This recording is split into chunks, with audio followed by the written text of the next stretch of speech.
5-minute craft inventions? Let's see what they're really about. Alright, let's see what 5-minute crafts has for us today. Okay, we got a bolt, screw, some electrical wires, some super glue, okay.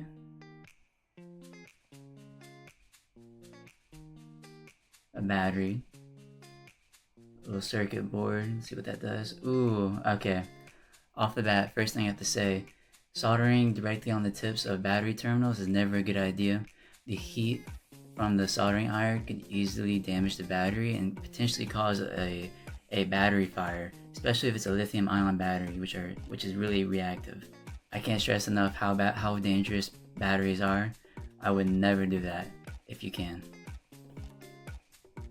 Okay, so we're trying to determine how dirty water is based on the amount of current it looks like going through the terminals of the battery and into the counter there. Let's see.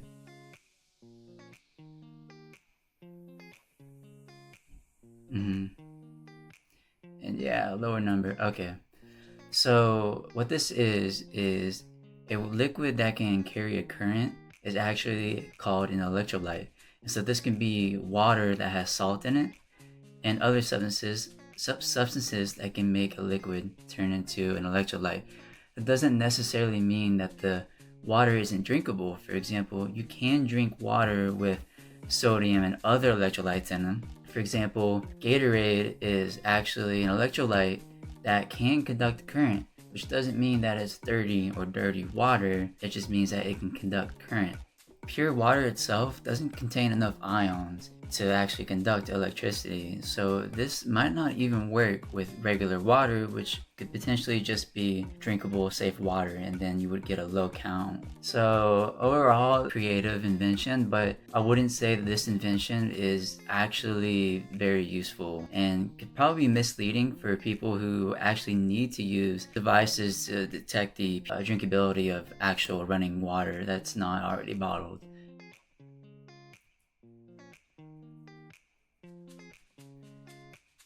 Yeah, just because it doesn't conduct electricity as well, or it presents a low number like that, depending on what the measurement is 5-minute crafts isn't doing a good job on exactly what that reading is, and so just because that number is low doesn't mean that a water is safe to drink or not.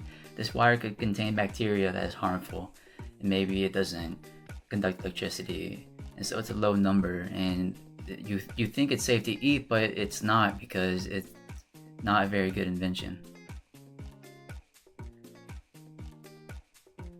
Okay, we got a latch, bottle cap, and a motor.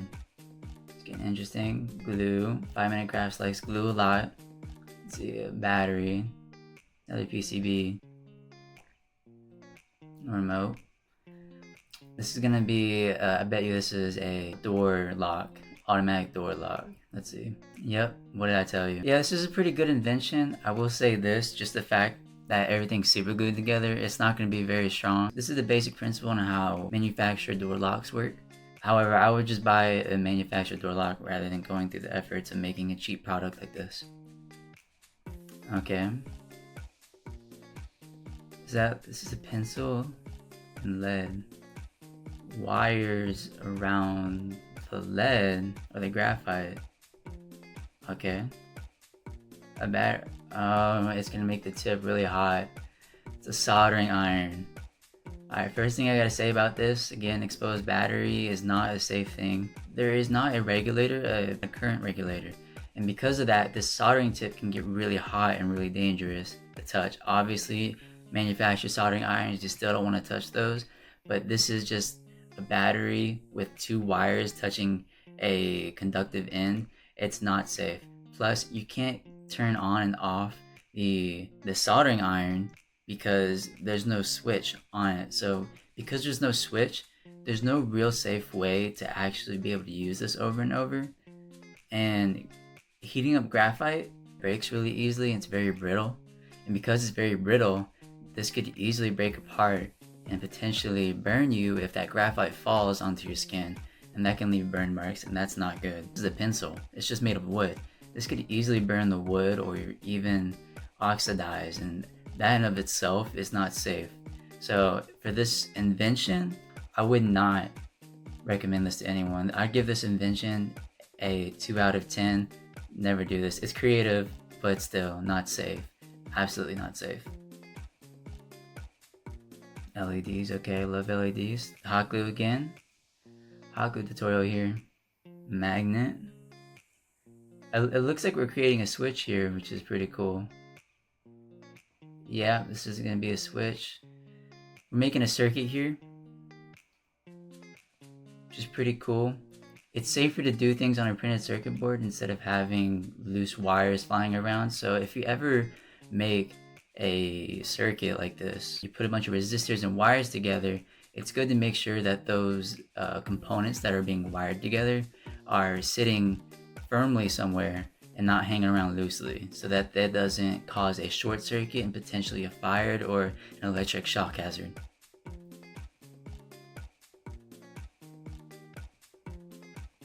I wonder what they're making though. Oh, this is pretty cool. It's like a little lamp. You just put that on top there. I don't really see why anyone would want to make this, but it's pretty cool. It's a little DIY project you want to show off to your friends. Pretty cool. I give it a, honestly, I feel like this is pretty safe. Again, loose wires, you want to make sure that they're firm somewhere. They're not moving around. So I say a safety on this is probably like a 5 out of 10. Creativity, I give it an 8 out of 10. This is pretty cool. Okay, we got a fan, another battery. I bet you're hot gluing everything together. Oh yeah, hot gluing everything. Let's see. So I will say already, because everything seems to be more firm in place and hot glued to the fan, it's already a better circuit board and it's already a whole lot safer. Still, there are exposed parts so far. There are exposed parts, metal ends. So you don't want to touch those. Still not super safe, but it's an improvement. 5-minute crafts. Good job.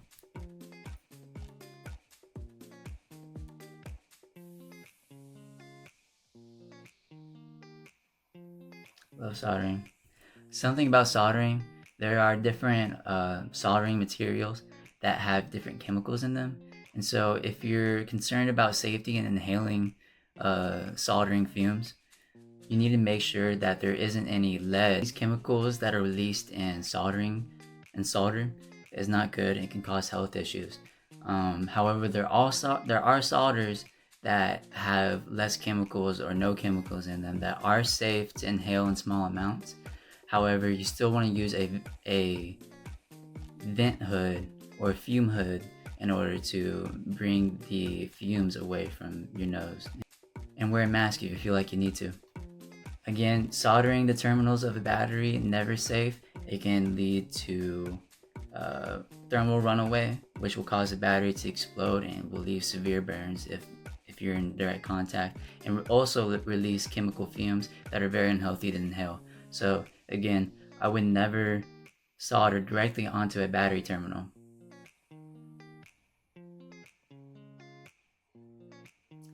Okay. Oh, okay. So I like the switch that we put on there. I will say this is pretty creative. I like this. I'd give this a 10 out of 10 on creativity. However, I would give this a 3 out of 10 for the safety. Yes, I did say that the components of the circuit are more safely and firmly attached. However, you're putting a battery and exposed electrical parts over a liquid, which can cause electric shock and other problems. So the safety on this is not very high. I would rate this safety probably a 4 out of 10. This is not a safe product to use. I would not make this. I remember when I took general chemistry for engineers, we did this calorimetry experiment where we heated up, we boiled up some water, and we poured it into different cups. We poured boiled water into a styrofoam cup and to a porcelain or ceramic mug. And then we sealed the top of the mug and put a thermometer actually inside of the liquid in the cup while it's still sealed. Then we measured how fast the water lost its temperature while in the styrofoam cup. it was actually found that a styrofoam cup actually keeps your hot liquid hotter for longer versus a ceramic mug. So if you're running into issues like this, put your hot liquid, as in your coffee or tea, into a ceramic mug, or just put a small ice cube in it and it will cool down maybe even faster than an exposed battery powered fan sitting loosely above your drink. I would not do this. Do not recommend anyone doing this ever.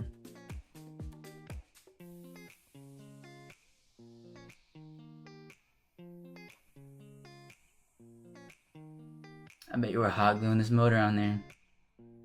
And these leads. And the circuit board. We didn't... Doesn't look like we super glued anything. Wait. No, we did. I saw it right there. Is this a motor that's gonna... Are you trying to make an e-bike? With LEDs? What are we... We're gonna... Oh my gosh. I don't think that the connection between the wheel within the electronic box and the actual wheel on the bicycle is very solid. And so trying to get a consistent wattage from the wheel to power the phone, I don't think it's gonna be very good. However, if we assume that there's good connection there, this would actually be a good way to charge your phone, because on average a person will produce 100 watts of power when riding a bicycle. You only need to produce about 5 to 20 watts of power in order to charge a phone. How long you actually need to ride for in order to charge your phone from dead to 100% though, that's the question you need to worry about. Because if it takes for hours, are you really going out for a bike ride with a dead phone late at night trying to charge your phone? I don't think so.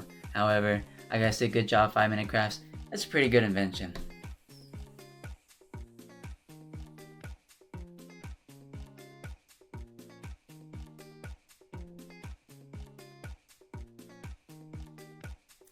Okay. That was some magic right there. A fan. I'm digging it. I'm digging it.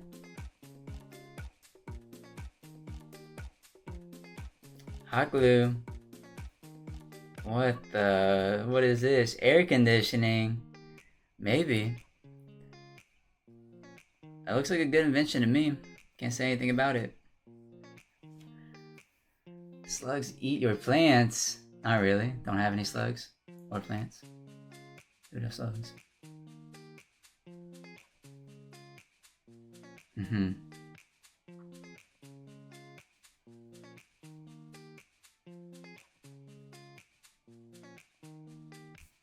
Oh, okay. So I see what this is doing. This is a pretty good idea, but I will say a few things about this. If slugs are normally outside, right? So if you're having a garden outside and you put an exposed battery like this, it's not going to be safe. If it rains, that battery is good as gone, and so is your garden probably. I would never do this. However, if you were to somehow waterproof it, this would be a pretty good invention. I do like this a lot. I can see how they did it. So the slugs obviously don't like to be shocked. I believe the slugs are conductive. Let's see if slugs are conductive. I don't know. I did a little bit of research and I found out that slugs are actually good conductors of electricity. Because of their slimy exteriors, they are very susceptible to receiving small... This makes them very Oh my gosh. This makes them very susceptible to small electrical shocks. Which makes sense because they complete the circuit when they get onto that second copper strip. Good invention, I like this. Just not the exposed battery.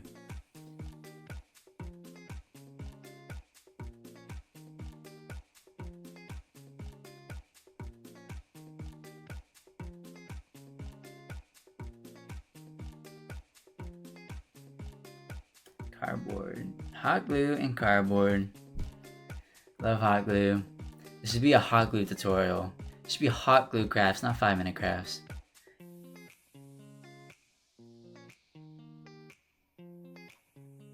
A lot of syringes.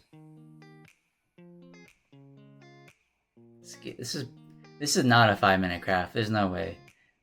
Oh, this is a claw, obviously. This is pretty cool. This is pretty complicated too. Wow. We're making a pneumatic claw here. No, this is actually really cool.